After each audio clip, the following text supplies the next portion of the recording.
দেখছেন বার্তা এক নজর। আজ 1 জুলাই প্রাক্তন মুখ্যমন্ত্রী ডক্টর বিধান চন্দ্র রায়ের জন্ম ও মৃত্যু দিবস উপলক্ষে হুগলি জেলা গ্রামীণ পুলিশের মগরা থানার পক্ষ থেকে এদিন মগরা গ্রামীণ হসপিটালে ডাক্তার বাবুদের সম্বর্ধনা দেওয়া হয়। হুগলির মগরা থেকে ব্যুরো রিপোর্ট, বার্তা এক নজর।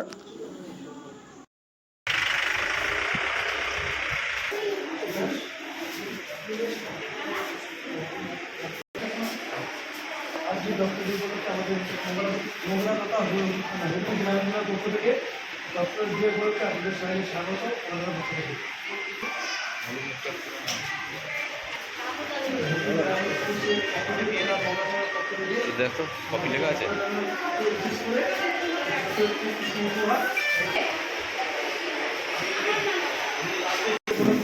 আমাদের গ্রামের পক্ষ থেকে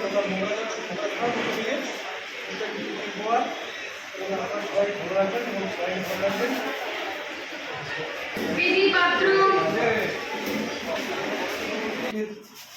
হুগলি গ্রামীণ জেলার পুলিশের পক্ষ থেকে তথা মগরা থানার পক্ষ থেকে আমরা এসেছি। মগরা থানা আমাদের পুলিশকে বিশেষ অভিনন্দন ও প্রীতি আন্তরিক শুভেচ্ছা। সবাইকে সুস্থ রাখবেন, আমাদেরও যত রোগী থাকবেন এবং সবাই ভালো চিকিৎসা করবেন এবং আমাদেরও চিকিৎসা করবেন। সবাই ভালো থাকবেন, এইদিকে আসবেন।